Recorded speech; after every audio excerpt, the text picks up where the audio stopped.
This Just a minute. conference will now be recorded. Welcome to DRTSPR show. This is Dr. Tangella Shiva Prasad Reddy alias Dr. TSPR. Namaste, Adab, hello, and a warm welcome to Varsha Verma ji from Haridwar, Uttarakhand, Himalaya के हिमालय से। नमस्कार madam. Under नमस्कार। तो हम कहते हैं कि 13 जनवरी जब हम कहते हैं बैसाखी हो या संक्रांति हो या पोंगल, तो इस तरह की शुरुआत होती है। फसल का एक बड़ा मौसम है ये।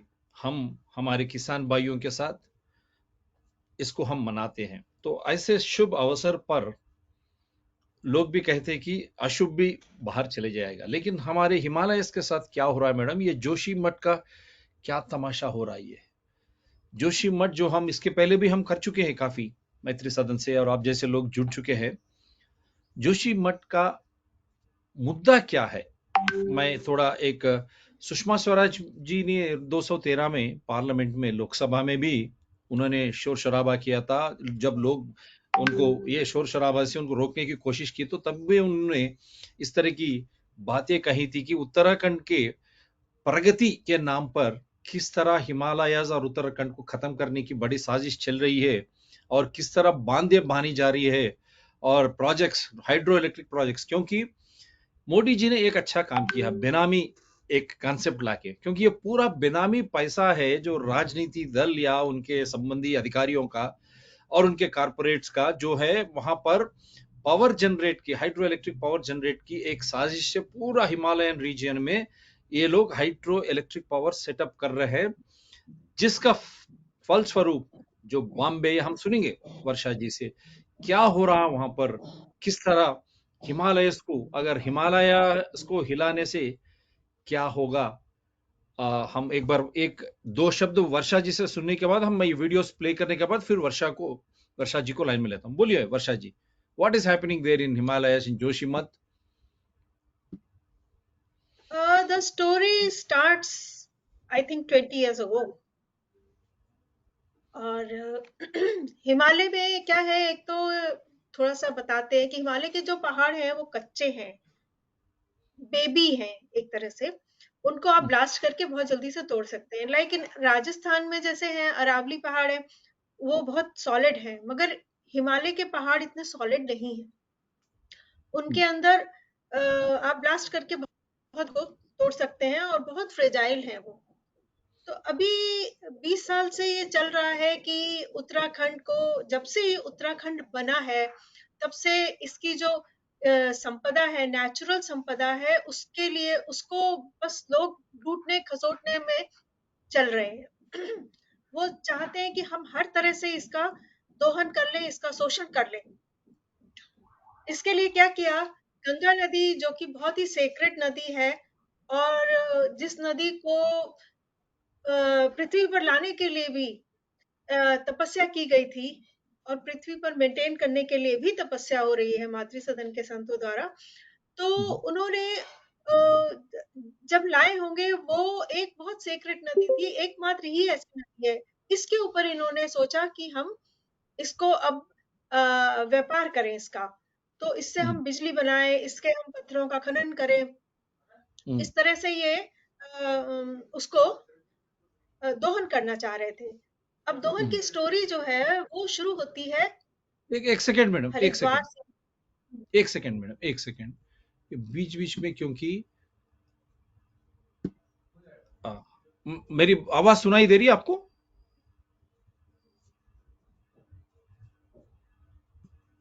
हाँ जी।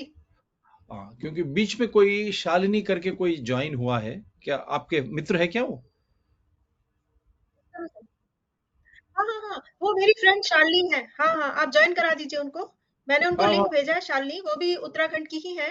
और हाँ, शालिनी जी, आप ज्वाइन कर सकते हैं। और आपके मैंने एवरीवन लगाता हूँ, क्योंकि फ्रेंड। आप ऑन कीजिए आपका ऑडियो और वीडियो दो भी ऑन कीजिए, क्योंकि एक हाँ, ऑडियो मैंने ऑन कर दिया है, ठीक है। वीडियो भी ऑन कीजिए शालिनी जी, या वर्षा जी ओके। बोलिए। हाँ जी। तो अभी शालिनी जी आई नहीं। आगे आगे वो वीडियो ऑन कर रही है, आवाज हमारी जा रही है उनके पास, तो आप बात कर सकते हैं। तो बेबी हिमालयस। यस। नमस्ते जी शालिनी जी। हेलो शालिनी जी। हाय। या तो हाँ जी। शालिनी जी भी बहुत एक्टिव है और काफी नेचर का और गंगा जी के लिए बहुत काम करती हैं, बहुत सेंसिटिव महिला है ये। हाँ, तो गंगा की बात कर रहे थे आप, बेबी हाँ जी। हिमालय से, और गंगा हाँ, को तो हम कह रहे तपस्या थे से कि लाए। अच्छा जी, आप अपनी बात पूरी कीजिए। तो गंगा जी, हाँ हाँ श्योर। गंगा जी जो है वो बेस उसका हरिद्वार है, क्योंकि हरिद्वार में एक मैदानी इलाका आ जाता है। और आपको पता होगा कि कोई भी चीज, जब ऊंची चीज, हम कोई ऊंची बिल्डिंग बनाते हैं तो उसकी नींव भी बहुत गहरी खोदते हैं, वो उसी गहरी नींव पे ही वो ऊंची सी बिल्डिंग जाती है, right? Same is here naturally, कि जो गंगा जी का जो बेस है, यहाँ के जो पत्थर हैं वो बिल्कुल सॉलिड है, वही कनेक्टेड हो रखे हैं। देखिए ये गंगा कहाँ से आती है, ये जब केदारनाथ जाती है तो वो मंदाकिनी बन जाती है, गंगोत्री में वो भागीरथी बन जाती है, बद्रीनाथ जाती है तो अलकनंदा बन जाती है। तो ये गंगा जी जो है, इसको संभाल किसने रखा है? वो मैदानों के पत्थरों ने उसको बेस पक्की बना रखी है। अभी क्या हुआ कि बेस में इतना माइनिंग किया, खनन किया, पत्थरों का खनन किया, तो वो बेस जो है वो हिल गया। आप उसके नीचे से बेस में से पत्थर निकालेंगे तो ऊपर का जो टॉप चीज है वो हिलेगा। वही कारण रहा। ये स्टडी है आईआईटी कानपुर के, जब ये 2013 की आपदा आई थी उसके बाद की स्टडी का, ये मैं जस्ट बता रही हूँ आपको। ओके। तो तब उन्होंने ये कहा कि इसका कनेक्शन हरिद्वार के पत्थरों से है। जब हरिद्वार की बेस से पत्थर जब निकले हैं तो वो टॉप केदारनाथ में आपदा आई है। वो किसी भी रूप में आ सकती है, पानी इकट्ठा हो, बादल फटे हो, एनीथिंग, बट मेन इसका रीजन जो है वो बेस को खराब करना है। अब यही बेस जो है और खराब हुई है, जिसकी वजह से ये जोशीमठ एक्चुअली बहुत पुराना एक टाउन है, और ये एक इसको हम कहते हैं कि यहीं पे तपस्या करी थी आदि शंकराचार्य ने। और यहाँ पर जो है 1999 में बांध बनाने का प्रोग्राम शुरू हुआ था। तो उस समय ज्योतिर्मठ, जोशीमठ का दूसरा नाम है, कि जो शंकराचार्य थे स्वामी स्वरूपानंद सरस्वती, उन्होंने इसके खिलाफ बहुत यहाँ की जनता से कहा कि आप जो है खूब आंदोलन छेड़े, ये सही नहीं है। अगर ये डैम बन जाता है तो ये पूरे जोशीमठ को निगल जाएगा।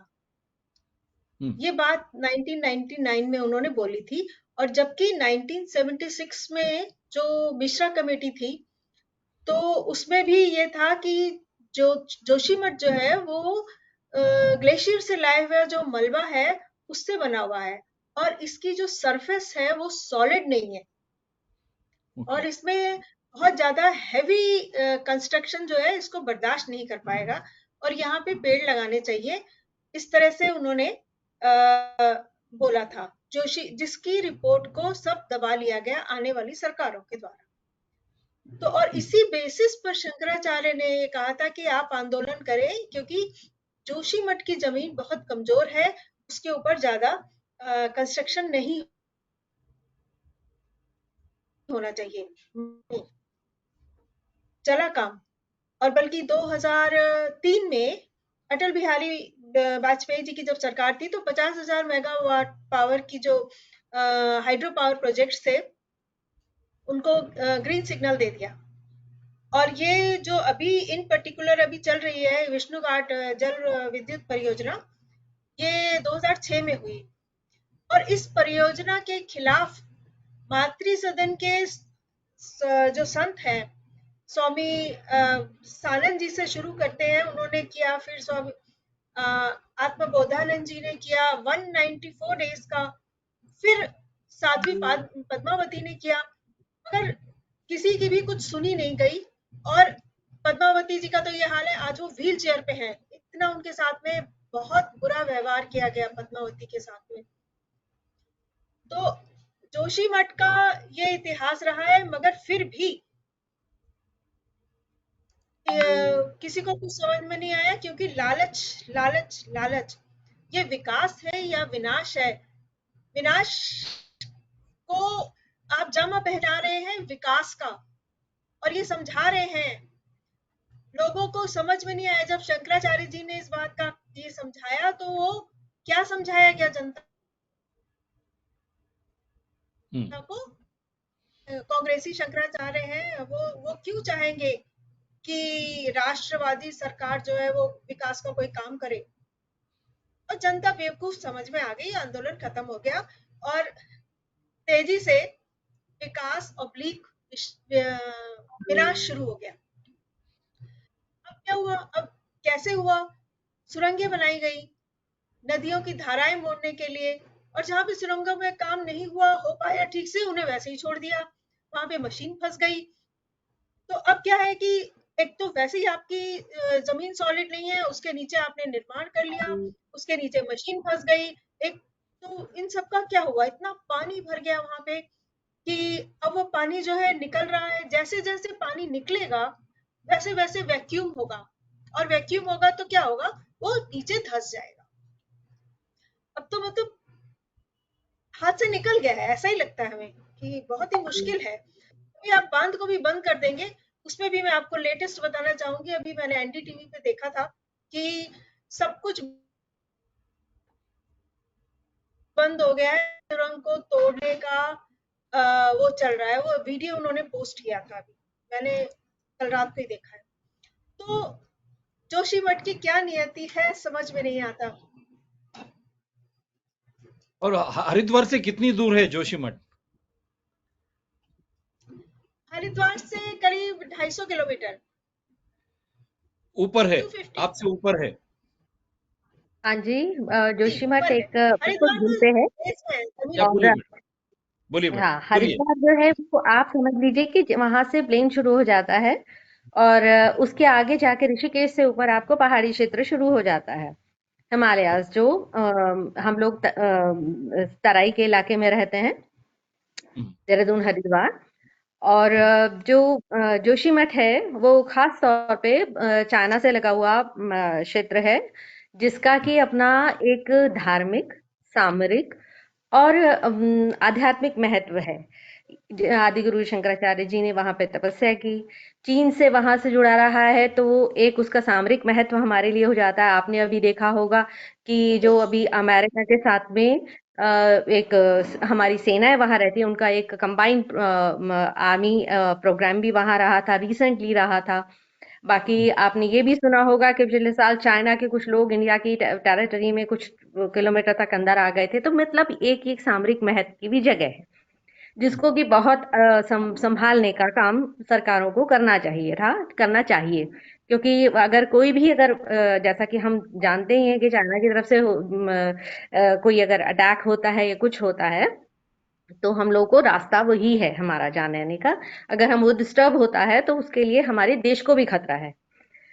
और जहां तक इन परियोजना का सवाल है, तो ये इसके लिए पर्यावरण की जो जिन्होंने जो इसके लिए आईएफएस ऑफिसर वगैरह थे, और जो पर्यावरणविद थे, उन लोगों ने इसके लिए अपनी ऑब्जेक्शंस भी डाली कि ये इन पर इस तरह की परियोजनाएं, जल विद्युत परियोजनाएं नहीं बननी चाहिए, क्योंकि यहाँ की जो मिट्टी है, वो जो निर्माण हुआ है जोशीमठ का, वो जो ग्लेशियर हैं उनके द्वारा लाई गई जो पत्थर और गाद है नीचे, उन्हीं से बना हुआ है। तो इनके जो मिट्टी के अंदर है वो जगह जगह पर वैक्यूम है, वो एक सॉलिड सॉलिड है, लेकिन उसमें बीच बीच में गैप्स हैं, जिसकी वजह से ये भारी कंस्ट्रक्शन और किसी भी तरह का वो बर्दाश्त नहीं कर पाएगा।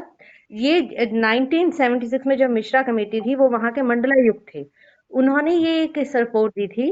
तब तो जल विद्युत परियोजना का कोई नामो निशान नहीं था। बावजूद इसके उस वक्त भी उन्होंने ये रिपोर्ट दी थी कि इसके यहाँ पे अधिक कंस्ट्रक्शन भी नहीं होना चाहिए। अभी आप देखिए कि जोशीमठ इतना घना बस गया है, वहां पे व्यवसायीकरण उसका हो गया, क्योंकि औली आप जानते हैं उसके आगे एक जॉली जगह है जहाँ पे स्कीइंग वगैरह का अंतर्राष्ट्रीय स्तर पे खेलों का आयोजन होता है, जिस हाँ, कारण से उसका और बढ़ जाता है जोशीमठ का। तो जो लोग बाहर से आते हैं, जो लोग जिनको रहना होता है, वो सारा सारा वो जोशीमठ में उसका व्यवसायीकरण हो गया है। तो ये हाँ, जो व्यवसायीकरण हुआ और होटल बने और रिजॉर्ट बने, इससे जो है वो जोशीमठ पे दबाव बना है लगातार।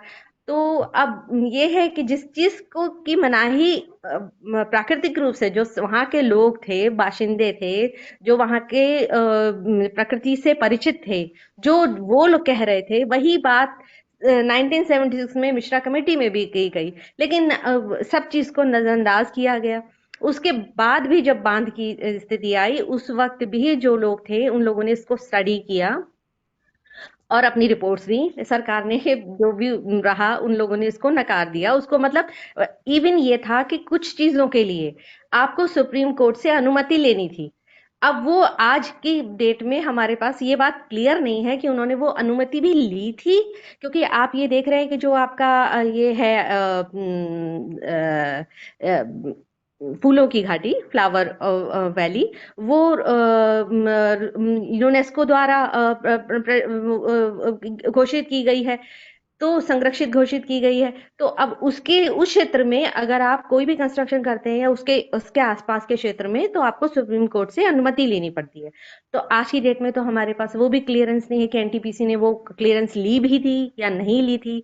इसी तरह से जो चीजें हैं जो उनको नकारा गया, नकार करके उनको कंस्ट्रक्शन किया गया, विद्युत परियोजना बनाई गई, उसमें भी लोगों ने ये मांग करी कि आप इसको ब्लास्ट मत कीजिए। शुरू शुरू में बहुत ब्लास्टिंग हुई, ब्लास्टिंग से पूरा शहर हिला।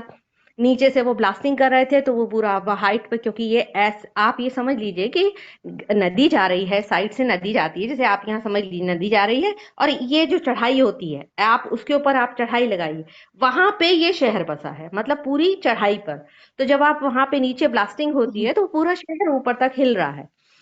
तो उससे क्या हुआ कि इन लोगों ने कहा कि आप उसमें जो इसके टनल की बोरिंग मशीन होती है, आप उससे इसको टनल्स बनाइए। इन लोगों ने खैर वो उस बात को माना और टनल बोरिंग मशीन को लेकर, उससे पहले जब ये ब्लास्टिंग कर रहे थे तो उस ब्लास्टिंग की वजह से वो शहर हिल ही रहा था, और साथ में क्या हुआ कि वो उनकी जो टनल बोरिंग मशीन आई, इन्होंने वो लगा दी। फिर वो क्या हुआ कि टनल बोरिंग मशीन से करने लगे नीचे, तो अब वो बोरिंग मशीन इनकी फंस गई। अब हम्म, कुछ किलोमीटर 900 मीटर करीब अंदर जा करके इनकी बोरिंग मशीन का भी मलबा आ गया, क्योंकि वो पता ही है कि वो फर्जाइल है, वो ऐसा सॉलिड पहाड़ नहीं है। तो अब क्या हुआ कि अब इनको मशीन निकालनी थी। मशीन निकालने के लिए इन्होंने दोबारा से ब्लास्टिंग का ही सहारा लिया। जो जिन्होंने बाईपास सुरंग बनानी शुरू करी अपनी टनल बोरिंग मशीन को निकालने के लिए, तो वो जो बाईपास सुरंग गई है, वो जो सुरंग इन्होंने बनानी चाहिए, वो दोबारा ब्लास्टिंग से करा, क्योंकि उसके पास रास्ता ही नहीं था कुछ करने के लिए। उस ब्लास्टिंग से एक जो रिजर्व वाटर था, जिससे आप जो हम जैसे पहाड़ों में आप कहते हैं नेचुरल सोर्स ऑफ वाटर, जो जगह जगह सोते फूटते हैं, जिससे कि लोगों की पेयजल की जो आपूर्ति होती है, आप वहां पे ये ऐसा नहीं है कि आप पानी जो है वो आपका ऐसे टैप वाटर जो पंपिंग करके ऐसा करके सब जगह नहीं है व्यवस्था। तो जो नेचुरल रिसोर्सेज होते हैं गांवों वगैरह में, उन्हीं से उन्हीं जो स्रोत होते हैं उनसे ही उनकी पेयजल की आपूर्ति होती है। तो क्या हुआ कि वो जो रिजर्व वाटर रहता है, जैसे हम कहते हैं कि पेड़ लगाइए, पहाड़ों में वृक्षारोपण कीजिए, तो जितना भी बारिशों का पानी और सब चीज होती है वो रिजर्व हो जाता है पहाड़ों में। तो वो रिजर्व वाटर जो था वो उस जो जब वहां पे ब्लास्टिंग वो करी इन लोगों ने, तो वो पानी फूट पड़ा और वो पानी सारा बहने लगा। 20 लीटर प्रति घंटे के हिसाब से वो जो है उस पानी का अब वहां से एग्जिट हो गया। हम्म, अब क्या हुआ कि जो पानी जितना रिजर्व था वो पानी निकल गया। अब जो ऊपर जो सोते थे, पानी के स्रोत थे, वो सारे डिस्टर्ब हो गए, वहां पानी की आपूर्ति खत्म हो गई। तो वहां पे फिर ये मांग की गई कि भाई हम आप लोगों के इस ब्लास्टिंग की वजह से जो पानी के स्रोत हमारे थे, वो सारा आपने पानी, तो ये तो हमारे स्रोत ही सूख गए हैं। तो एनटीपीसी को जोशी मठ के लिए एक जो सामाजिक कार्यकर्ता थे, उन लोगों ने इस चीज पे किया था, तो उनको भी एक अमाउंट, पर्टिकुलर अमाउंट, अब उसको कि पेयजल आपूर्ति के लिए इस समस्या का समाधान किया जाए, उन्होंने इसको शहर को दिया, पास किया एक एक अमाउंट को, कि भाई इतने करोड़ रुपए आप पेयजल के लिए, किस व्यवस्था के लिए शहर को दिए जाए। अब आप ये देखिए, जो इसका मतलब उन्होंने माना, एनटीपीसी ने माना कि हमारी ब्लास्टिंग के कारण प्रभाव आ रहा है। अगर ये कहती है एनटीपीसी आज की डेट में, ये कहती है कि हमारी वजह से ये प्रभाव नहीं है, ये इसका प्रभाव जो है वो उनका कहने का है कि जो ड्रेनेज सिस्टम है वो शहर में, क्योंकि कंस्ट्रक्शन काफी हो गया है और शहर का ड्रेनेज सिस्टम ठीक नहीं है, उस वजह से सिंक कर रहा है। जबकि सिंकिंग का कारण मे बी दैट, है ना। अब आप कह रहे हैं कि उन्होंने यहाँ पे तीन तीन कॉज में निकल के आ रहे हैं। एक हो गया ब्लास्टिंग का, जो कि एनटीपीसी का है, एनटीपीसी के कारण। एक वहां पे रोड जो बन रही है, बाईपास रोड बन रही है बद्रीनाथ के लिए, 30 किलोमीटर से उसमें रिड्यूस कर रहे हैं, यानी कि वो सड़क योजना, उसका कारण। और तीसरा कारण हो गया आपका ड्रेनेज सिस्टम के खराब होने की। तो शहर का जो ड्रेनेज सिस्टम है वो हम है कि वो बहुत अच्छा नहीं है। उसमें भी एक ठीक है, ड्रेनेज सिस्टम एक कारण हो सकता है। अब तीनों के क्लियरेंस हमें आज की डेट में अभी तक, क्योंकि सरकार की तरफ से भी नहीं हुआ है और सब लोग अभी इस कारण को, मेन कॉज क्या है निकालने में ही लगे हुए हैं, कि ये फैक्ट सामने आए कि एक्चुअली रीजन क्या है। लेकिन एनटीपीसी फिलहाल इस बात को नकार रही है कि हमारे कारण नहीं है। तो इस बात के जवाब वो खुद ही देती है, जब आप पैसा आप अलॉट कर रहे हैं, उसका मानना ये है कि आप स्वीकार कर रहे हैं कि आपके कारण डिस्टरबेंसेस तो हुई हैं, है ना। तो अब ये है कि स्थिति फिलहाल जो है, अब आज की डेट में स्थिति ये है कि कॉज निकालना एक लंबा प्रोसेस है, जिसमें कि लोग अलग अलग अपने तथ्य रख रहे हैं, कोर्ट में भी कर रहे हैं, और आगे प्रशासन से भी लड़ाई, सरकार से भी लड़ाई लड़ रहे हैं इस बारे में कि इस योजनाओं पर प्रतिबंध लगे, जिस तरह से भी किया जा सकता है। लेकिन दूसरी जो समस्या फिलहाल, जो सबसे बड़ी समस्या जो सामने आ गई है, जो कि लापरवाही के कारण हुई है, तो वहां के लोगों की समस्या है कि फिलहाल वो लोग जो है, जो वहां के बाशिंदे हैं, जिनके घर और जमीनें जो है वो धंस गई हैं, खेत खलिहान धंस गए हैं, तो उनको, उनके पुनर्वास की समस्या। तो अब जो है, अब जो पहला फोकस है वो उनके पुनर्वास पे है, कि उनके घरों को, उनके स्थानों को वहां, क्योंकि उनको वो छोड़ना पड़ा है, तो फिलहाल तो उनको एक एक कमरे के, जो होटल्स में उनको शिफ्ट सरकार ने करा दिया है कि आप शिफ्ट कर लीजिए। अब शिफ्ट कराने में क्या है कि वो होटल के एक एक कमरे हैं, या जो भी, वो भी जो होटल के कमरे हैं वो खुद अपने आप उनमें भी दरारें हैं, वो भी कोई ऐसा जगह नहीं है जो कि बहुत सुरक्षित हो, सुरक्षित जगह हो ना, नहीं है। तो अब जो है कि अब उनको वहां से जो लोग हैं, जो वहां के सामाजिक कार्यकर्ता हैं, उन लोगों की ये मांग है कि फिलहाल आप उनको एक अमाउंट दे दीजिए, जिससे कि वो अपने अनुसार, अपने हिसाब से वहां से वो शिफ्ट कर जाए किसी और जगह पर, जहां भी उनके रिश्तेदार हो, घर वाले, जहां भी उनको सूट करता हो, वो वहां पे शिफ्ट कर जाए। आप उनकी मांग है कि आप 4 लाख तक की अमाउंट उनको दे दीजिए, जितने भी प्रभावित लोग हैं।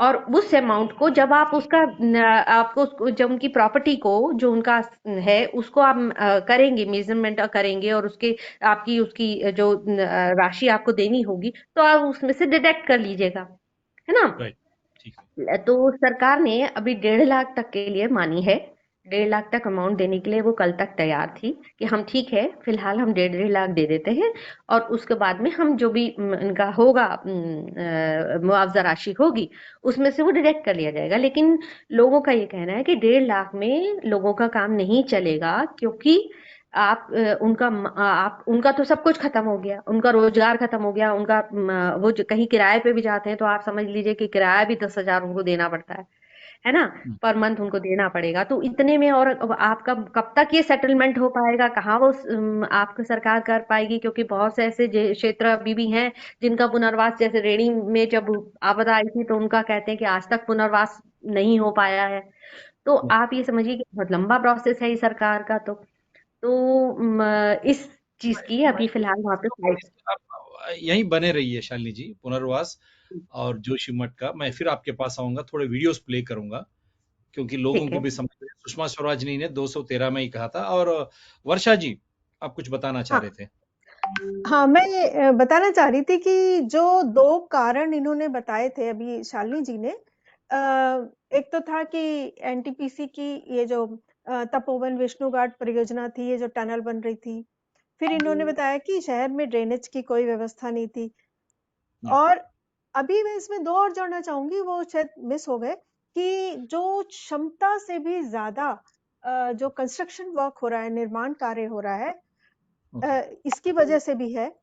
और अभी अगस्त में वाडिया इंस्टीट्यूट की जियोलॉजिस्ट थी, उन्होंने बताया कि अलकनंदा नदी में जो कटाव हो रहा है, वो भी जोशीमठ के लिए बहुत खतरनाक है। क्या है कि जोशीमठ का जो सुरंग बह रही है, वो सिर्फ उसके धरातल से 1 किलोमीटर नीचे ही बह रही है। ओके। तो इन इन सब कारणों से ये जो कटान है और ये जो अनियंत्रित निर्माण है, ये सब एक बहुत बड़ा खतरे का कारण है। तो अब इन पे जो है इन काफी शोध भी हुए हैं, वैज्ञानिक कहते भी हैं, या आपका मगर वो वीडियो। बात कहीं भी सुनी नहीं गई, जैसा कि इन्होंने बताया। राइट। हेलो। तो हाँ आपने 2 कारण जोड़ दिया है आपने। तो अच्छा, हाँ, 2 कारण जोड़ा, ड्रेनेज की भी व्यवस्था ठीक नहीं है, और पुराना पुराना जो लैंडस्लाइड हुआ क्षेत्र था, उसमें ही ये जोशीमठ बसा हुआ है। यहाँ पे कोई भी चीज एकदम सॉलिड नहीं है, उसके राइट। बावजूद इसमें कटान करके और इसमें कंस्ट्रक्शन करके इसको शहर को ही बिगाड़ दिया गया। राइट। मैं थोड़े वीडियोस बताता हूँ, आप बने रहिए, मत जाइए। हम काफी कुछ, क्योंकि बीजेपी के खुद सुषमा स्वराज जी ने जो बताया उसको भी नजरअंदाज किया गया। जी।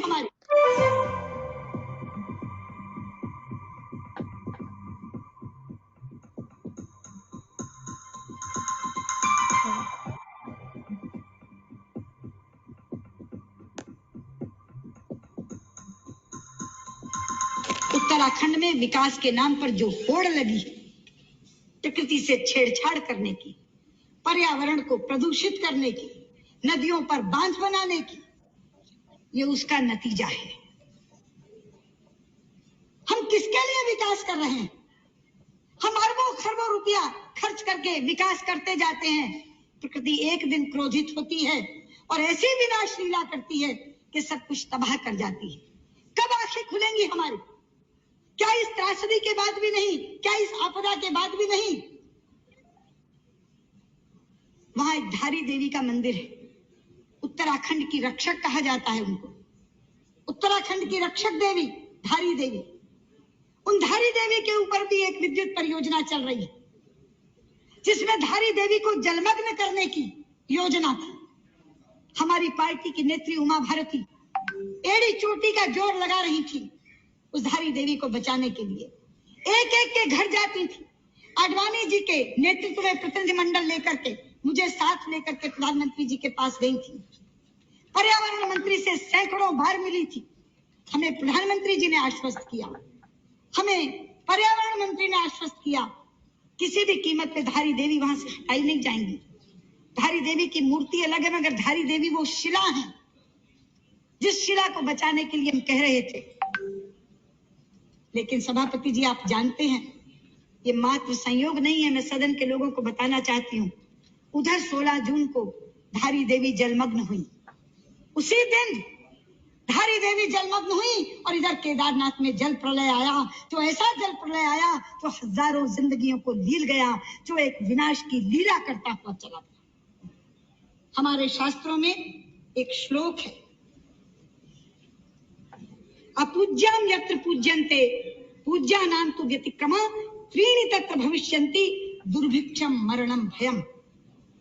जहां अपूज्य लोगों की पूजा होती है मगर पूज्यों का तिरस्कार होता है, वहां 3 चीजें घटती हैं, अकाल, मौत और भय।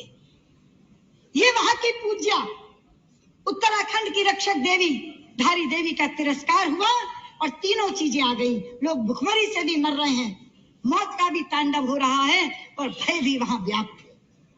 इसलिए मैं कहना चाहती हूँ, ये जो विकास वर्सेस विनाश का प्रश्न है, ये आज मुंह बाए खड़ा है वहां। तो मेरे ख्याल से आप लोग हम अरबों खरबों रुपया खर्च करके विकास करते जाते हैं। प्रकृति एक दिन क्रोधित होती है और ऐसी विनाश लीला करती है कि सब कुछ तबाह कर जाती है। कब आंखें खुलेंगी हमारी?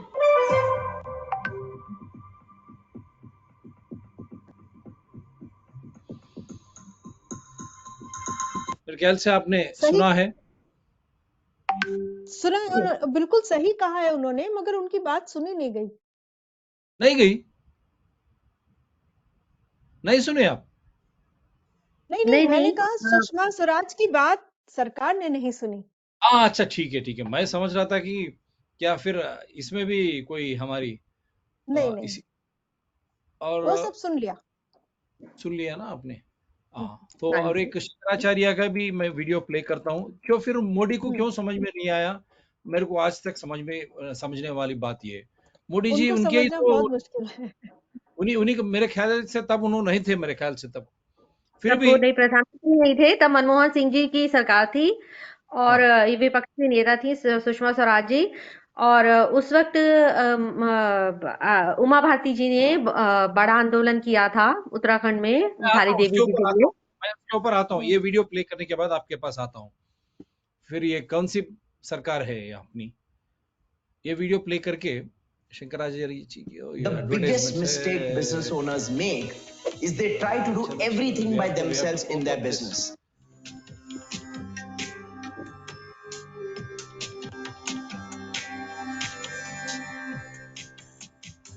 पौराणिक मान्यताओं के मुताबिक आदि शंकराचार्य ने ये लिखा है कि कलयुग के आखिरी चरण में जोशीमठ के नरसिंह भगवान की मूर्ति के हाथ खंडित हो जाएंगे, जय विजय पर्वत आपस में मिल जाएंगे और मौजूदा बद्रीनाथ विलुप्त हो जाएंगे। अब जोशीमठ के मौजूदा समय के आपदा को लोग इस कथा से जोड़कर देख रहे हैं। सोशल मीडिया पर भी कई ऐसे मैसेजेस वायरल हो रहे हैं जिसमें जोशीमठ आपदा को प्रलय से जोड़कर देखा जा रहा है। इन दावों की सच्चाई जानने के लिए हम जोशीमठ के नृसिंह भगवान के मंदिर पहुंचे। यहाँ पर हमने मंदिर के मुख्य पुजारी संजय डिमरी से बात की। उन्होंने बताया कि ये कथा सत्य है, लेकिन वो कलयुग के आखिरी कालखंड के लिए है।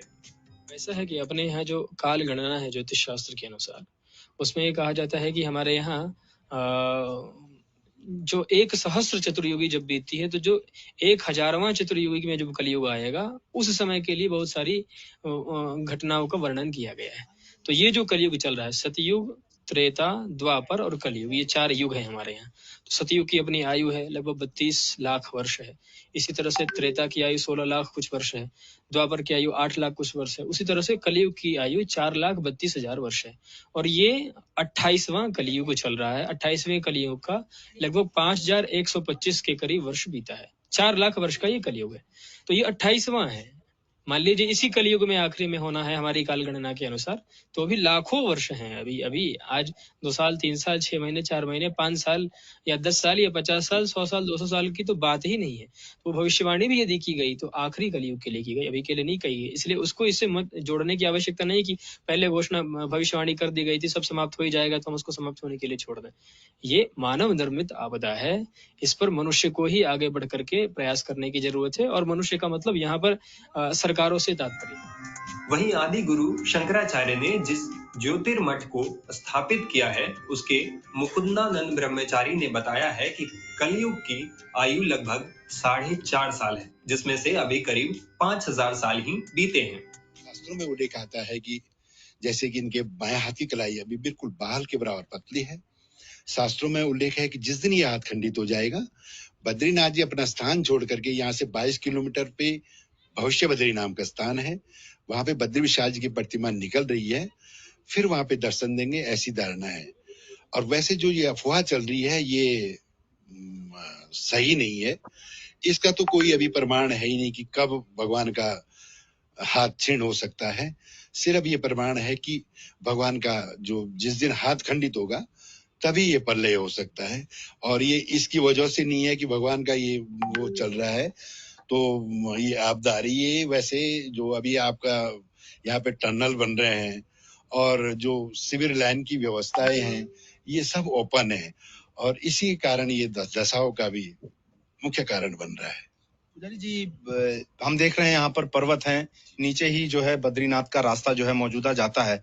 क्या कहानी है कि जब मूर्ति का हाथ खंडित होगा तो ये जो पर्वत हैं ये आपस में चिपक जाएंगे, ऐसा कुछ होगा? जी हाँ, ये इसका बताते हैं कि जो आप पर्वत देख रहे हैं, हाथी पर्वत, ये इसको नरनारायणी बोलते हैं, जय विजय और पटमिला। पटमिला का शब्द पटमिला मतलब चिपक जाना।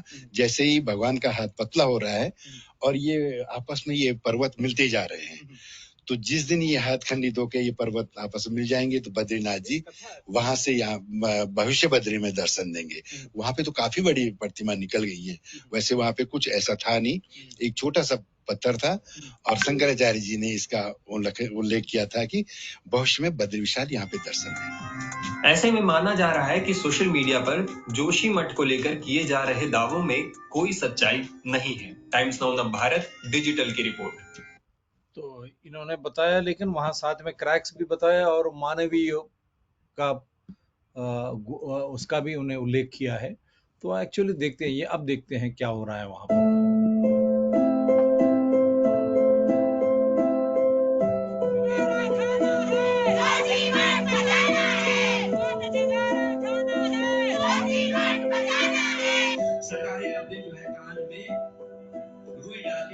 काश ये आंदोलन अगर पहले चल रहा होता तो इन सबकी जानें भी बच सकती थी और इनका नुकसान भी।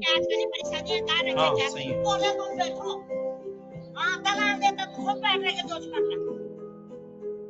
नमस्कार, बारामासा में आप लोगों का एक बार फिर से स्वागत है। हम लोग अभी जोशीमठ में हैं और मेरे साथ फ्रेम में आप जिन्हें देख रहे हैं वो उनको अब सारा देश पहचानता है। पिछले इतने लंबे समय से जोशीमठ के लिए जोशीमठ संघर्ष समिति बनाकर जो संघर्ष करने वाला सबसे प्रमुख नाम है वो है अतुल सती। अतुल सती हमारे साथ हैं। अतुल जी, आपका स्वागत है बारामासा में। धन्यवाद।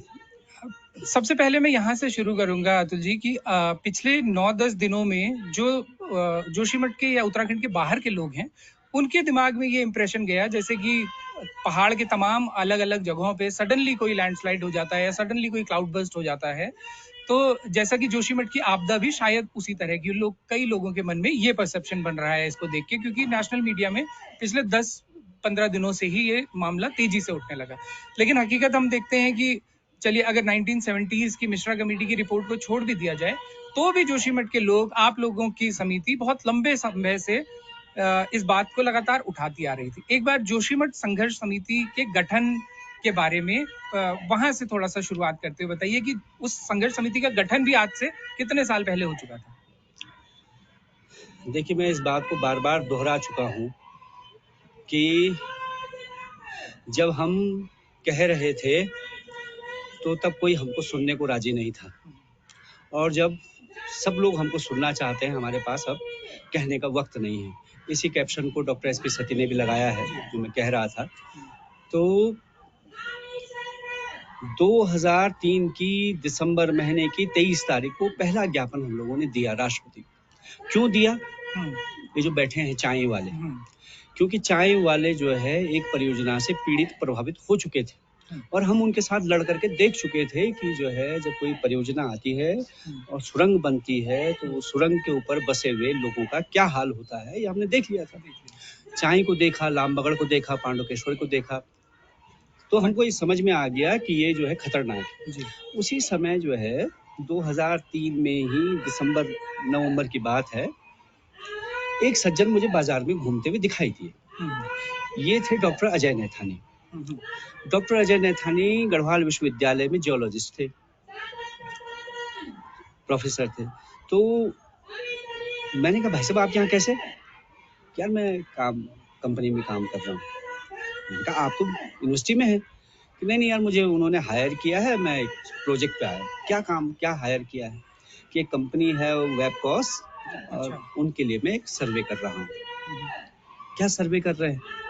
कि एक परियोजना बनने वाली है तपोवन से और विष्णुघाट तक, तपोवन से सेलंग तक, और उसमें जो है जोशीमठ के नीचे नीचे एक टनल जाएगी, बिजली बनेगी। मैंने कहा फिर से कहिए, जोशीमठ के नीचे मतलब? कि हाँ नहीं जोशीमठ नहीं एग्जैक्टली, मतलब औली के नीचे ऐसा ऐसा। मैंने कहा भाई साहब आप मतलब सही कह रहे हैं। फिर उन्होंने मुझे समझाना शुरू किया उसके बारे में। मैंने उनसे बहुत सारे सवाल किए, भाई साहब हम यहाँ चाय में देख चुके हैं ऐसा हुआ है। अरे नहीं यहाँ ऐसा कुछ नहीं, बड़ा सुरक्षित होगा ये होगा। अरे कितना सुरक्षित होगा भाई साहब, इस ढाल में हम बसे हुए हैं, यहाँ इतने सारे जल स्रोत हैं कि आप कल्पना नहीं कर सकते। 11 तो हमारे गदेरे हैं, इतना बड़ा छतरा कुंड है, सुनील कुंड है। ऊपर जो है आप चले जाइए क्वारी के पास तो सारा ग्लेशियर जो है क्वारी का जो है वहीं रिस करके आता है। आप ऐसा मत कीजिए। नहीं अरे यार हम जियोलॉजिस्ट लोग हैं, सुरक्षित रहेगा, ऐसा कुछ नहीं। मेरा बाजार में एक चाय पानी की दुकान थी, रेस्टोरेंट टाइप का। तो फिर 1-2 दिन बाद वो फिर आए, तो मैंने उनको बैठाया है, कॉफी पिलाई, उनसे डिटेल लिया। तो उन्होंने मुझे कहा कि अरे कंपनी है बड़ी, वहाँ जो है उसके जीएम साहब आए हैं, वाल साहब के मकान में रहते हैं, तुम वहाँ जाओ, जो जोशीमठ के लिए बोलोगे, अस्पताल, खेल का मैदान, जो मांगना चाहो सब हो जाएगा।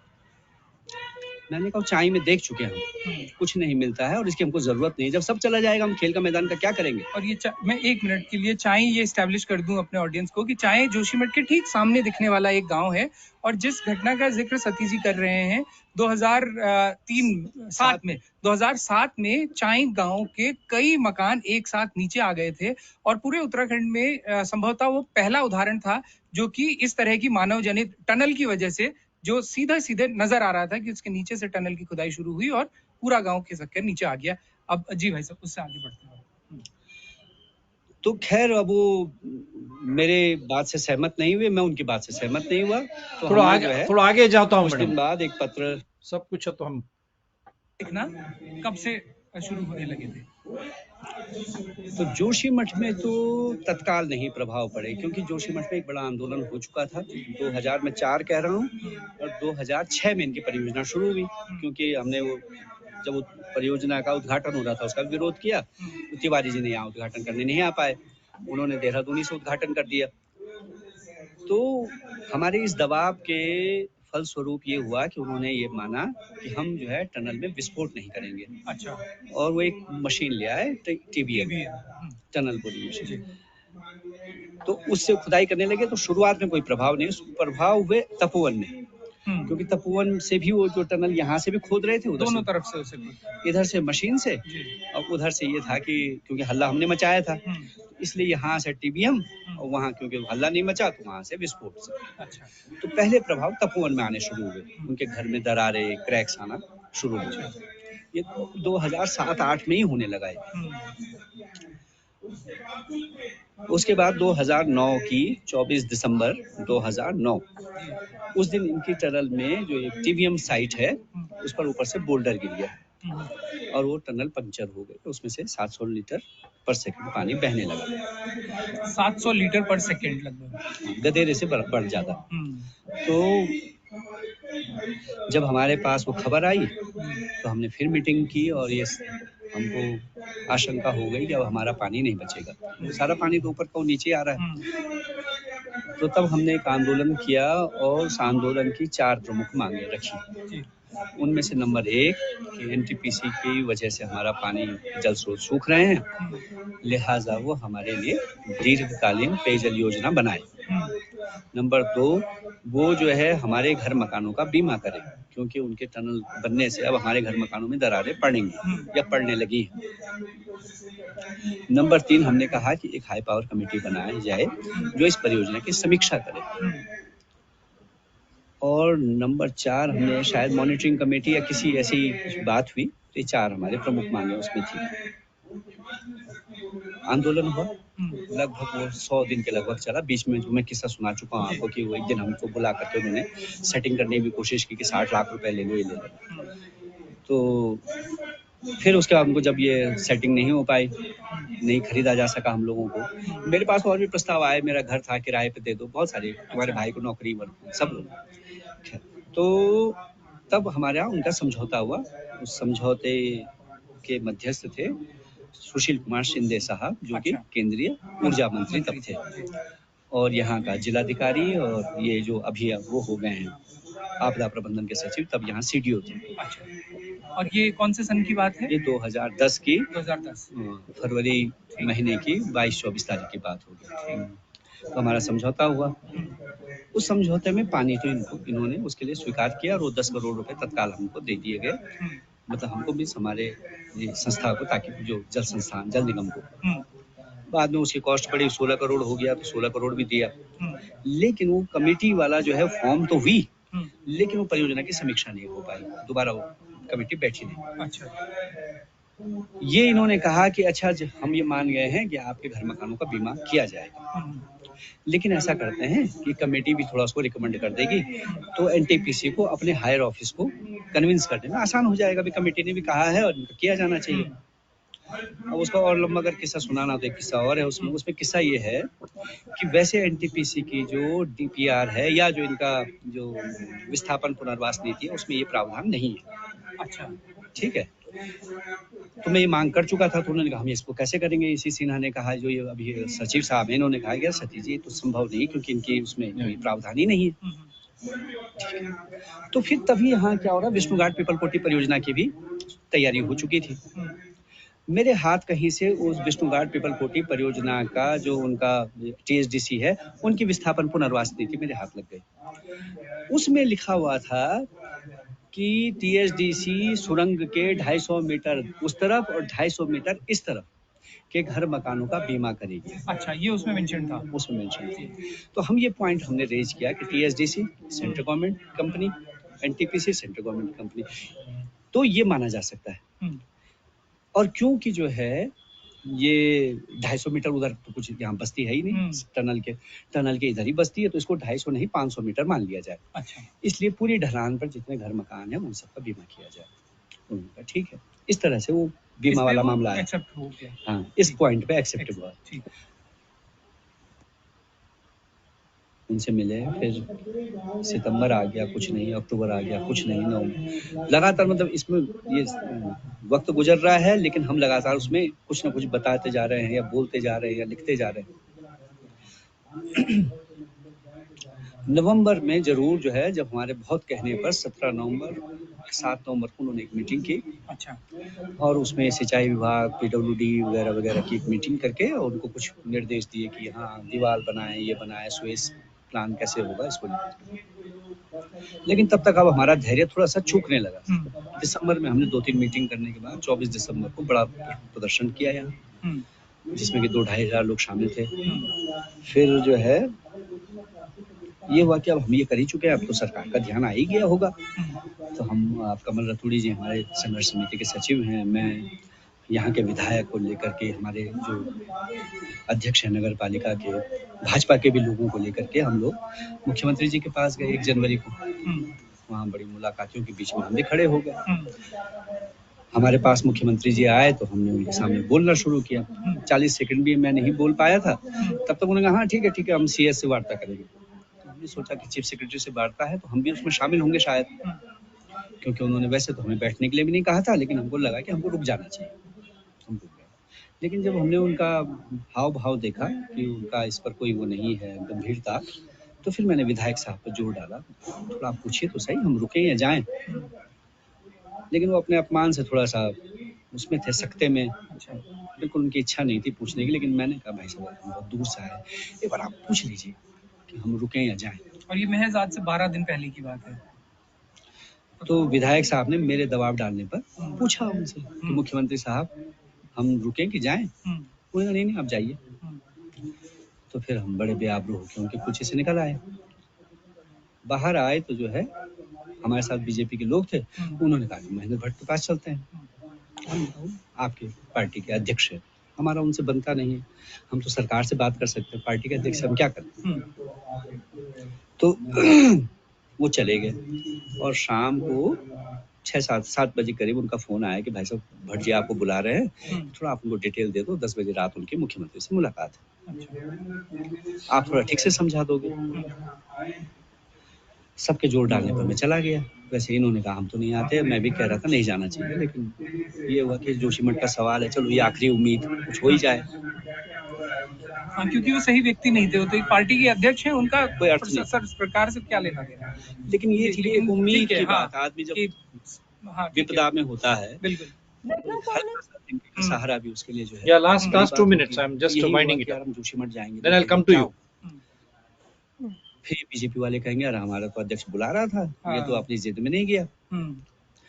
तो फिर मैं उनके घर पर चला गया और मैंने उनको सब कुछ एक्चुअली समझाया। ये सती जी के साथ में मैं जुड़ी हुई हूँ संघर्ष समिति के साथ में, तो ये सारी डिटेल्स तो हमारी Yeah, yeah. जानकारी में ही है। ये 2 सेकंड, ये क्या बता रहे हो उन्होंने, वो सुन के बाद में आपके पास आता। दूसरी बात है कमेटी बनाओ, तीसरी बात ये जगह हमने चिन्हित की है, चौथी बात एनटीपीसी का हमारा समझौता लागू करवा दो, एनटीपीसी और इसका काम बंद करवा दो, तो शायद है कुछ संभल जाए स्थिति। और वो ये इंश्योरेंस वाली बात इतनी पहले है जिसपे सहमति हुई वही थी, सहमति वो अभी लागू तक क्योंकि इम्प्लीमेंट नहीं हुआ था वो। जी। इम्प्लीमेंट हो गया होता तो ये तो हम ये इनके नहीं आता। दरवाजे पे क्यों आते? हाँ। हम अपना जैसे ही पहली दरार आए हम जाते हैं लाओ। हाँ, ये रहता कि इंश्योर्ड है। तो भटजी ने कहा ठीक है मैं मैं 10 आपको मिनट इसमें थोड़ा सा डॉक्टर रवि चोपड़ा एक के बारे सेकंड, में ये बताना एक चाहूंगी। सेकंड। मैं एश्योर्ड होकर के एक सेकंड 8 सवा 8 बजे फिर हम 11 बजे रात 12 बजे रात तक इंतजार करते रहे कि उनका फोन आएगा, नहीं आया। सुबह हम जैसे जगह तो आपने या किसी ने हमारे साथियों में से किसी ने देखा है तो दैनिक जागरण में उनका बयान छपा है, प्रेस ब्रीफ आया है। ऐसे कैसे संभव है? महेंद्र भट्ट का। अच्छा, ये कैसे संभव है? रात को तो 8 बजे मैं उनके घर से निकला हूँ, 10 बजे उनकी मुलाकात है, सुबह के अखबार में कैसे प्रेस छप सकता है? नहीं संभव है। मैं तो अखबार जानता हूँ, काम किया है मैंने सब। मैंने उनको फोन किया। और वो बयान क्या था? ये था कि मैं मुख्यमंत्री से मिला और मैंने सब वहाँ ठीक कर दिया। मुख्यमंत्री जी ने निर्देश दे दिया, आधे वही मुख्यमंत्री जो पहले कह चुका था। अच्छा। 3 दिन पहले वही। ठीक। मैंने उनको फोन किया, मैंने कहा भट जी यार ये ठीक नहीं है, आपने क्या कर दिया है? आपको बेवकूफ बना रहे हैं आप हमको। आप क्या समझ रहे हैं वहाँ जो हो रहा है, लोग मर रहे हैं और आप इसको राजनीति का विषय बना रहे हैं। आप राजेंद्र भंडारी के साथ अपनी जो है प्रतिद्वंदिता को हमारी कीमत पर, गलत बात है, ठीक नहीं किया आपने। कि नहीं मैं तो चला गया 9 बजे। अरे कहाँ से चले? नहीं मैं तो उसी समय जैसे आप घर से निकले मैं पहुंच गया मुख्यमंत्री जी के। 10 बजे आपकी मुलाकात आपने हमसे कहा। अरे क्या होता है, ऐसा थोड़ी होता है। मुख्यमंत्री ने पहले बुला लिया, पहले चले गए। अरे मैंने कहा भाई साहब क्या बात कर रहे हैं? आप विधायक नहीं हो, वो जो फेसबुक में आप पटांग लिखते थे, आप प्रदेश अध्यक्ष हो, एक पार्टी है आपकी, ऐसा मत करो। फिर और गर्मा गर्मी भी। फिर दोबारा उनका फोन आया, फिर मैंने फोन स्पीकर पर रखा ताकि ये सब सुन लें। उनका पार्टी का आदमी भी हमारे साथ था, महेंद्र ये लक्ष्मण फरकिया, लक्ष्मण सिंह रावत, वो यहाँ का जिला मंत्री है भाजपा का। स्पीकर पर फोन रखा गया, जो उन्होंने कहा उन्होंने भी सुना, उन्होंने रिकॉर्ड नहीं किया, हमने इन्होंने मना किया कि ठीक नहीं है। तो फिर वही, अरे यार तो भाई हो सकता है मैं 8:30 बजे चला गया हूँ। अब मेरे घर से तो जो है ना वो कैंट के रास्ते जाओ, गड़ी कैंट से सस्ता है उनका घर, इजी है, शॉर्टकट में पहुंच गया मैं। ऐसा नहीं है, ऐसी कोई बात नहीं, आप बिल्कुल ऐसा अन्यथा मान ऐसा नहीं। मैंने उनको कहा भट्ट जी प्लीज प्लीज थोड़ा गंभीर होइए, आप क्या बात कर। चलो ठीक है, ये एक तो अब आप पूछ लीजिए अगर आपको क्या जानना चाहते हैं, क्योंकि मुझे मेरे ख्याल से अब वो जो क्रैक्स जो है, हाँ पूछिए। क्रैक्स जो है, मैं क्रैक्स बताना चाह रहा था लेकिन अब ऑलरेडी सब कुछ पता चल गया लोगों को। या बताइए आप, थोड़े दिन के पहले बात है, या बताइए। हाँ, तो कोई जो थोड़ा फेस नीचे करिए आप, थोड़ा फेस नीचे, हाँ थोड़ा और थोड़ा नीचे नीचे नीचे करिए, फेस ऊपर गया है, फ्रेम के अंदर आइए। हाँ बस आप और थोड़ा नीचे, और थोड़ा फ्रेम के अंदर आइए, और आंख दिख रहे हैं आप। हाँ बस अब बताइए। हाँ जी, तो आंख का तो हाल जो क्या है? हाँ नहीं, जो सती जी ने कहा, सती जी पिछले 14 महीने से लगातार इस बात पर जितने भी हो सकते हैं मंच हो सकते हैं, चाहे वो ट्विटर हो, चाहे फेसबुक हो, चाहे वो मंत्रियों को या सरकार को जगाने की कोशिश हो, वो लगातार करते रहे पिछले 14 महीने से। क्योंकि ये लगातार दरारें आ रही थी, पिछले सिर्फ 15 घरों में ये दरारें थी जिस वक्त उन्होंने ये 14 महीने पहले कहना शुरू किया था। सरकार को बार बार चेताया, उन्होंने जो उनके रिसोर्सेस थे उसके आधार पर उन्होंने आगे भी, क्योंकि संघर्ष समिति तो 2003 में ही बन गई थी। अब ये जितना कर सकते थे उन्होंने किया। मैं लगातार उनसे जुड़ी हुई हूँ और जताया। हम लोगों ने भी अपनी तरफ से जो भी हम कर सकते थे, लिख सकते थे, बोल सकते थे, वो हमने किया। लेकिन सरकार नहीं चाहती। जैसा उन्होंने बताया कि वो अभी हफ्ते भर पहले वो मुख्यमंत्री जी से मिलने आए, तब मुख्यमंत्री जी मिलने को तैयार नहीं थे, क्योंकि वो इन चीजों को लाइमलाइट में आने नहीं देना चाहते थे। वो नहीं समझ रहे थे कि समस्या इतनी गंभीर हो चुकी है कि ये 15 घरों की समस्या नहीं रह गई है, ये बढ़ करके इतनी आगे आ जाएगी। जब वो समस्या इतनी बढ़ गई कि वो अब सरकार मान रही है कि 250 घरों में, 300 घरों में हैं, और वो उनको विस्थापित कर रही है, तब सरकार के कानों में जूं रेंगी है। तब तक सरकार इसको अवॉइड करती आ रही थी। वो ये सोच रही थी कि ये किसी के कानों कान खबर ना हो, क्योंकि वो एनटीपीसी के फेवर में खड़ी है। आज भी वो एनटीपीसी के फेवर में खड़ी है। वो ये कह रही है कि जो सिंक हो रहा है उसका कारण ड्रेनेज सिस्टम है। वो सड़क निर्माण योजना का तो नाम ही नहीं ले रही है। तो सिर्फ उन्होंने सारा ठीकरा जो फोड़ दिया है वो इस बात पे कर दिया है। वो कॉन्सेंट्रेट करने की कोशिश उनकी सरकार की ये है कि एनटीपीसी को क्लीन चिट दी जाए। वो उनको आज भी, मतलब आज की स्थिति में भी सरकार सेफ किसको साइड किसको करना चाह रही है? एनटीपीसी को। और वो सारा ठीकरा फोड़ना चाह रही है, तो वो ड्रेनेज सिस्टम पर, फिर हम ड्रेनेज सिस्टम को ठीक करेंगे। अब इसके लिए कोई सरकार की कोई आगे भी योजना बनाने की, जो कि शहरी विकास के लिए योजना लाने की कोशिश कर रहे हैं। मतलब उनकी एक उन्होंने डिक्लेयर किया है। लेकिन वो शहरी विकास का मतलब ये है कि वो ड्रेनेज सिस्टम पे ही कॉन्सेंट्रेट कर रहे हैं। सीधी बात ये है। तो अब मसला वही है कि एक तरफ हो गया कि हम ये इस बात को डिक्लेरेशन ये हो या फाइनलाइज हो कि इसका मेन रीजन क्या है, किस कारण से जोशीमठ सिंक कर रहा है, इस बात को हम समझें, ये फाइनलाइज हो।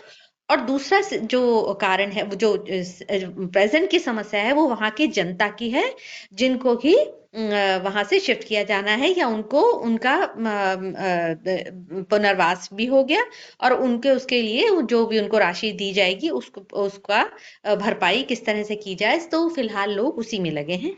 और अभी तक तो समस्या तो गंभीर हो ही चुकी है। और कितने घरों में, क्योंकि ये समस्या ये नहीं है कि आपदा आ गई है, अभी तो आपदा को आना है, और हम जो है सिर्फ दरारें देख रहे हैं। वो किस दिन सिंक कर जाएगा पूरा, ये अभी होना बाकी है। और जब सिंक करेगा तो अभी जितना क्षेत्र है उतना ही करेगा, या उससे भी ज्यादा वो सिंक कर जाएगा, क्योंकि अभी बहुत काफी क्षेत्र जोशीमठ का है जिनमें दरारें कम है और या नहीं है। और जिनमें नहीं है या कम है, वो कब बढ़ जाएंगी और कब उसका क्या होगा, क्योंकि डे बाय डे, और डे बाय डे क्या कहेंगे, हर घंटे में ये दरारें बढ़ रही हैं। जहां हैं वो बढ़ रही हैं, और नई दरारें आ रही हैं। सरकार यहाँ भी ये भी कहने की कोशिश कर रही है कि नई दरारें नहीं बन रही है, जबकि प्रेजेंट जो वहाँ के लोग हैं, जैसे सतीश जी वगैरह जो मॉनिटरिंग कर रहे हैं, वो लगातार ये बात सामने ला रहे हैं कि नई दरारें भी आ रही हैं, और जो दरारें हैं वो बढ़ती जा रही हैं। वो बढ़ती जा रही है, और नए प्लेसेस भी में भी ये आने की बात आ कह रही है। नए आप प्लेसेस में घंटे में कहीं ना कहीं से रिपोर्ट आ होती रही है, कर्णप्रयाग रिपोर्ट में आ रही दैट और also I'll just try to, Delhi क्योंकि में है। एक सज्जन ने भेजा है, मैं वो एक बार मैं आप दोनों को ये बताते हुए I want you to comment on this one new, ये नए वाली क्षेत्र, ये देखिए, high alert, 5 other places in Uttarakhand are going the Joshimath way. ये कितना सही है ये बताना चाहिए आप, क्योंकि लोगों को आश्वासन की। देखिए, a red cross is marked on an unsafe building in Joshimath in Uttarakhnd's Chamoli district। तो ये फुल हाँ स्टोरी जी लगाते हैं और ये बोलते हैं जी। टेहरी गढ़वाल, यहाँ पर भी आप देख रहे हैं, due to heavy landslides at one end of Atali village of Tehri Gharewal, dozens of houses have developed cracks, while at the other end of the village, the blasting work on the tunnel has also caused huge cracks in houses. And Yes. then Pauri, this Pauri also, see, locals in Pauri say cracks have developed in their houses due to the ongoing railway project. हाँ, ये Yes. जो ये project है, ये खाली ये तो project जो चल रहे हैं, एक तो आपका हो गया चार धाम को जोड़ने के लिए जो आपका सड़कें जोड़ रहे हैं वो बन रहा है। फिर जो रेलवे का जो कंस्ट्रक्शन हो रहा है उसमें भी उतनी ही टनल्स बन रही हैं और ब्लास्टिंग हो रही है, जिसकी वजह से खाली ये जो कहने का मतलब यही है कि ये जोशीमठ तक सीमित नहीं है, ये पूरे उत्तराखंड में जहां जहां इस तरह की क्योंकि हिमालय पूरा ही बहुत नया पर्वत है, ये फर्जाइल है, ये पूरा पर्वत ही इतनी ज्यादा कंस्ट्रक्शन झेलने के लायक नहीं है। विकास जो है वो इतनी तेजी से लाया जा रहा है, विकास साइमल्टेनियसली होना चाहिए था, वो नहीं हो रहा है। विकास को एकदम ढाल दिया गया कि भाई आप सरकारों को चाहिए कि मैंने ही काम किया है, मेरी सरकार में ये काम हो गया, मेरा नाम हो जाए। इस वजह से जो कंपनीज हैं और जो अधिकारी हैं उन पर दबाव बनाया जाता है, जिससे कि काम जो है वो विकास वो सारा काम ऐसे ही हो। That is how they work. Tehri Garhwal में पौरी में जहां पर रेल का संयोजन ट्रैक बन रहा है, वहां पर आपने देखा है। श्रीनगर और this is in this is Kharbagad village in Bageshwar स्काकपोर्ट। यहाँ पर भी आप देख सकते हैं खरबागाड़ विलेज इन बागेश्वर स्काकपोर्ट is starting is staring at imminent danger. तो मैंने सब कुछ बताने की कोशिश कर रहा हूँ, यहाँ पर भी इमिनेंट डेंजर की बात करी गई है। तीसरी जगह ऐसी जगह है। तभी हम ये जो संघर्ष समिति है, एक सेकंड मैडम, एक second. Uttarakashi, just 10 kilometers away from the district headquarters, residents in Mastadi say the village is slowly sinking. So we are trying to share all these pictures on your screen so that the Uttarakhand Chief Minister has to come out and answer, Chief Secretary, and maybe the High Court in Uttar Pradesh, and even the Prime Minister has to take the call now. What is happening in the name of development? Are you going to finish off? And ये और एक कौन सी एक इलाका है, the geographical location of Batwari village is similar to Joshimath because the Bhagirathi flows below it and Gangotri national highway is just above. So these are all strategic points I am trying to share on your screen. See, these are all cracks. This show, DRTSPR channel show, runs with evidences, evidential act, very clearly constitution and the rule of the law of the land. So we are trying to show you. Then we will come to Rudraprayag. Then we will come to Rudraprayag. Mein Maroda village in Rudraprayag is facing the brunt of Rishikesh Karnaprayag rail line construction. And how true this is, you also just cross check. We have received this, so I am trying to show it on screen.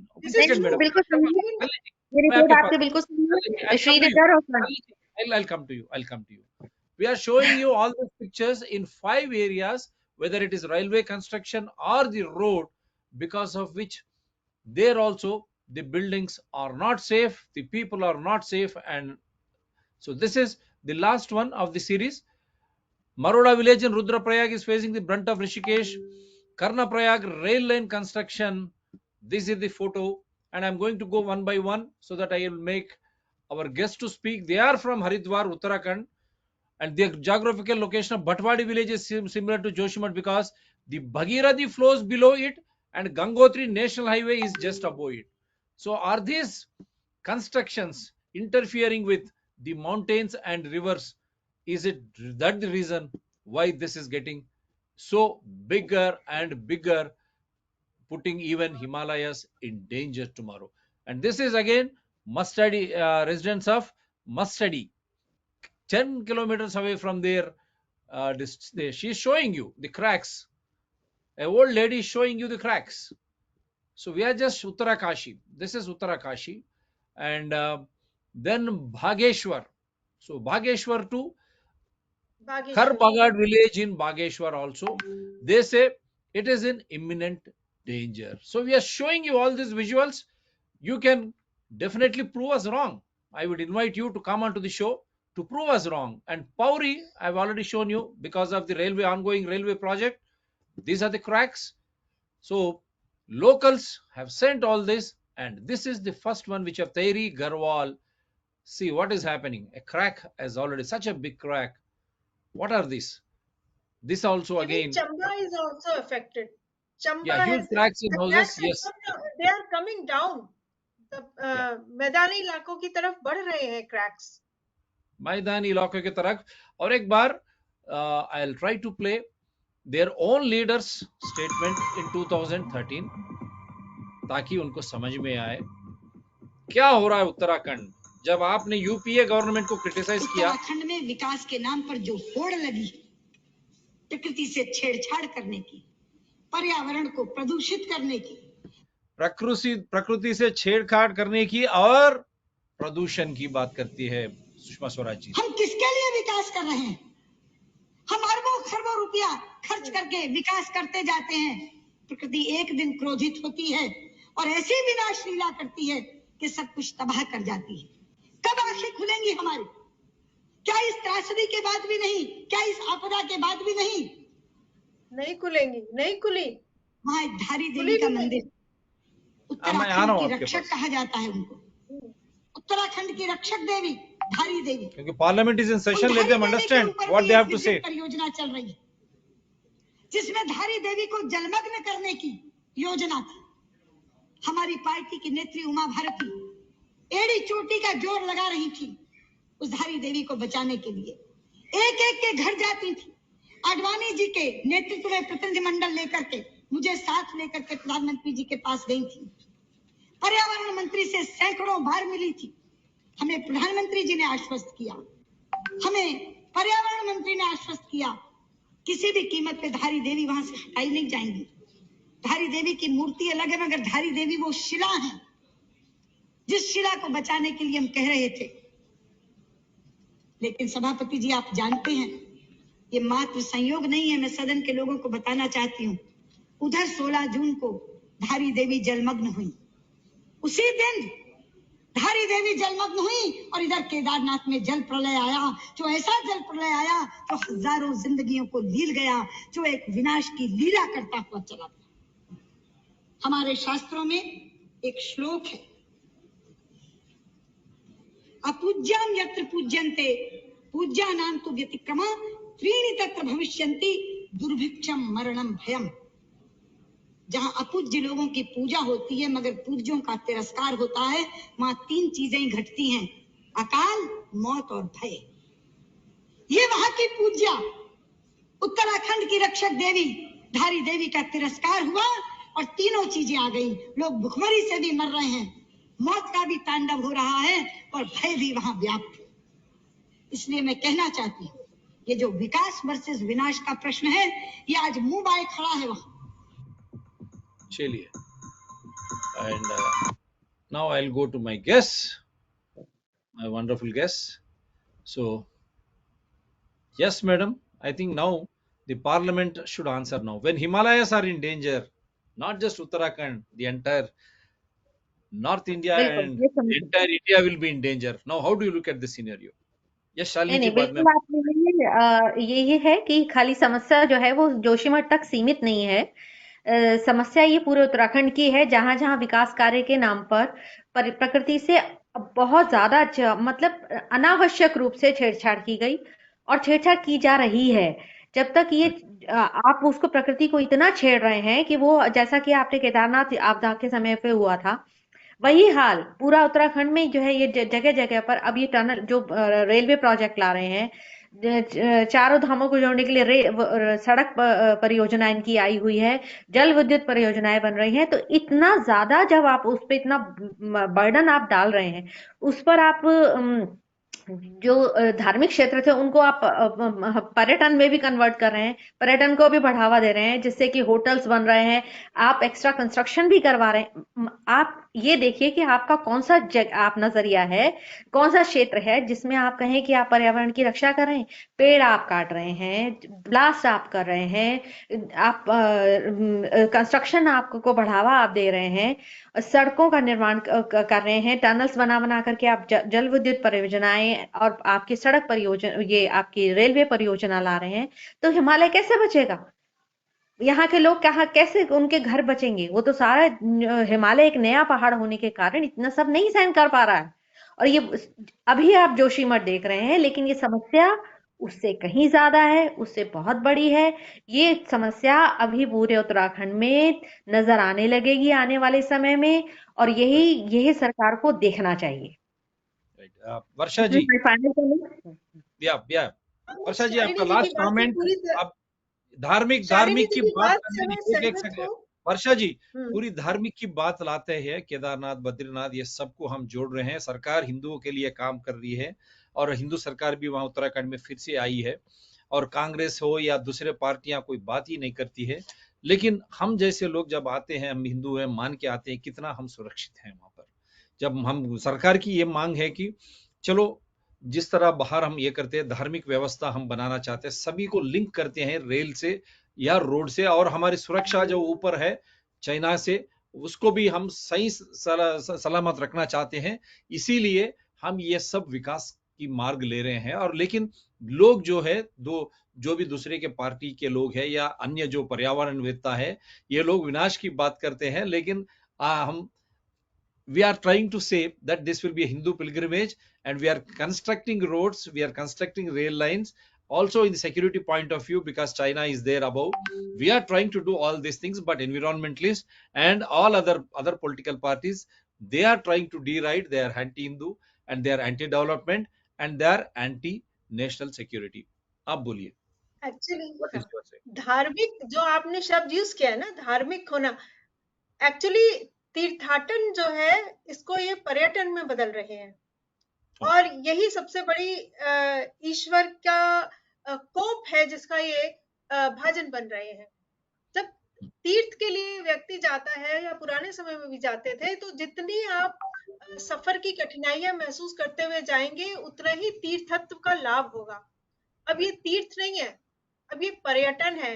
अब tourism बढ़ाना है government को, उससे money raise करना है। तो ये जब पर्यटन और तीर्थाटन में जब तक अंतर नहीं आएगा, तब तक गवर्नमेंट कुछ नहीं कर सकती। उसे तो पर्यटन करना है, और खाली उत्तराखंड के पहाड़ों का ही नहीं, आप देखिए हर जगह ऑल ओवर इंडिया में भी अभी जैनियों का जो हुआ था, तो उनका भी वो पर्यटन में बदलना चाह रहे थे। तो अब ये पर्यटन ही रह जाएगा, फिर तीर्थाटन तो सब खत्म हो जाएंगे। अगर इस तरह से ही गवर्नमेंट का रवैया रहा, इस तरह से ही विकास के नाम पे ये लोग अगर विनाश करते रहते हैं, तो ऐसा ही होएगा और कुछ नहीं हो सकता। और इसका सॉल्यूशन तो ये है कि बहुत ही वार्ड लेवल पे अभी से काम हो, बिल्कुल सारे कंस्ट्रक्शंस बंद हो, ज्यादा से ज्यादा पेड़ पौधे लगाए जाएं। और अभी डॉक्टर रवि चोपड़ा जो थे, जिन्होंने 4 धाम की रोड परियोजना में सुप्रीम कोर्ट ने उनको नियुक्त किया था, उन्होंने उनकी बात ही नहीं सुनी। वो बोले कि ये 4 मीटर 5 मीटर गहरा वो रोड की चौड़ाई होनी चाहिए, वो 12 मीटर तक बढ़ा रहे हैं। तो उन्होंने अपने अध्यक्ष पद से इस्तीफा दे दिया कि जब आप बात ही नहीं सुन रहे हैं तो हम क्या करें। तो आप पर्यावरणविदों को बुला रहे हैं, सब कुछ कर रहे हैं, मगर उनकी बात नहीं सुन रहे हैं। तो जो करना है, ये जो असुरत्व आ गया है ना धार्मिक स्थानों पे, वो सबका नाश कर देगा। ये जोशीमठ के बहाने सबको खाएगा। जितना आप देवताओं को रुष्ट कर रहे हैं, वो सब का फल भोगना पड़ेगा। Right. Last word from you, Shalini ji, before I wind हाँ up. जी, बिल्कुल। आप जब आपने धर्म की बात उठाई, तो इसमें आप ये देखिए कि जब बद्रीनाथ का विकास, इन्होंने प्रधानमंत्री जी ने कहा कि हम बद्रीनाथ का विकास करना चाहते हैं, वहां के लिए योजना लाए, तो सबसे पहला काम क्या किया उन्होंने, इसको तीर्थ स्थल से जो इसको उसको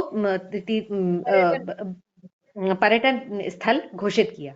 उसके बाद उसका डेवलपमेंट स्टार्ट हुआ, उसके लिए money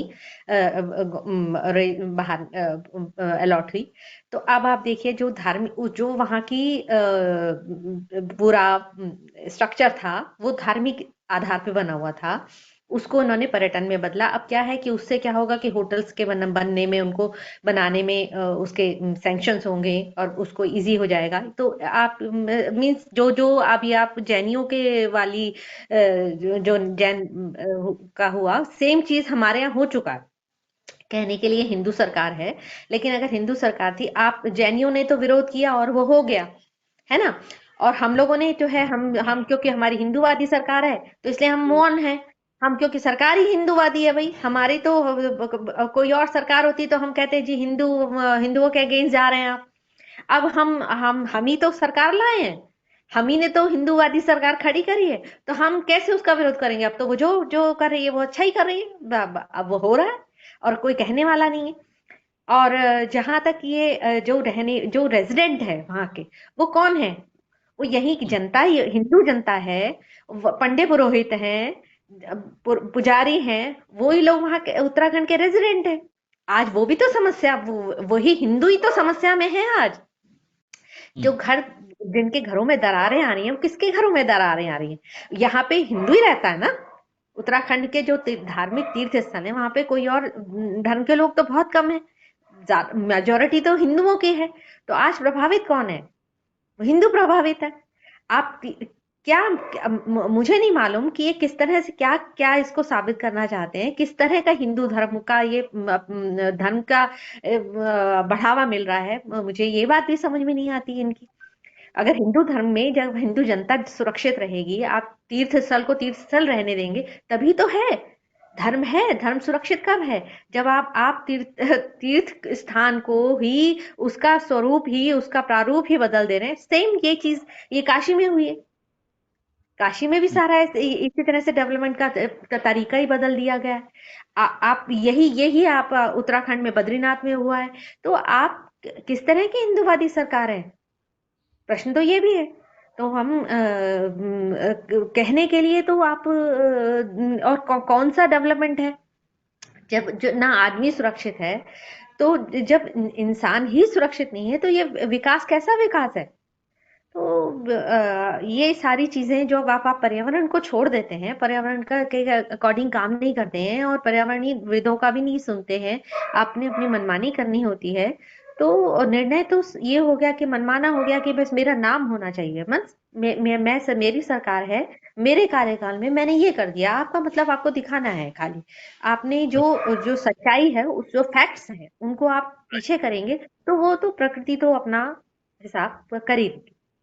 right, thank you very much. आप बने रहिए, मैं एंड करने वाला हूं। आपका वीडियो भी बनाए रखिए शालिनी जी, ताकि प्रधानमंत्री और आपके मुख्यमंत्री भी आपको देख सकें, आपको, क्योंकि आपने काफी कुछ सुनाया है। तो हमारी यही अपील है ये शो के द्वारा, उत्तराखंड मुख्यमंत्री और उनका वहां पर मुख्य निर्देशक, चीफ सचिव, चीफ सेक्रेटरी हो या पर्यावरण के जो भी है, और वहाँ के उत्तर प्रदेश की या कोर्ट आपका जहां भी हो, उनसे भी हमारी ये विनती है। इवन सुप्रीम कोर्ट से भी we are trying to plead them, request them, and also demanding them. Now, what is happening in Joshimath? They were trying to give a different color, religion color, and whatever it is. But I'm asking straight away, this parliament headed by our Honorable Prime Minister, Narendra Modi ji, was Sushma Swaraj wrong in 2013? क्या सुषमा स्वराज ने गलत बोला है क्या? पहले आप ये साबित कीजिए, क्योंकि हम उनकी मर्यादा करते हैं। हम आज तेलंगाना हमारे लिए आया है, तो हम उसका श्रेय सुषमा स्वराज के साथ, राजनाथ सिंह और बीजेपी पार्टी के साथ, तब की यूपीए सरकार, सोनिया गांधी, सभी को देते हैं हम। तो हम इसी तरह उनको देखते हैं।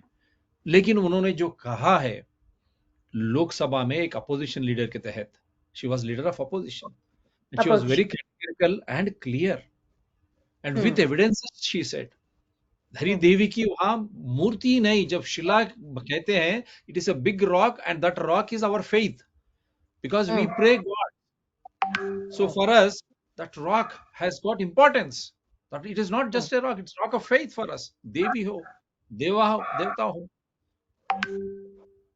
तो it is a faith. When you are disturbing my faith, my religion, in the name of development, can a Hindu keep quiet? And she on record in the Lok Sabha, she said, because you have disturbed that rock, that my faith, देवी जी को आपने disturb किया, डूबने दिया, नीचे केदारनाथ खत्म ही हो गया। Is it not true, Modi ji? Now what is happening in Joshimath? Railway lines, roadways, for whose sake? NTPC and other government organizations may you on the top of it, but who are the contractors, Mr. Modi? Is it NTPC or Road Development Corporation which is doing all these contracts, doing all these works, or this has been leased to some other companies, big companies? And who are the beneficiaries who are constructing hotels? Is it not again private properties? And what about Sushma Swaraj when she said top in 2013 itself, So many construction companies, so many hydel power projects are being done at the cost of Himalayas and Uttarakhand. Did you order an inquiry, Mr. Modi ji?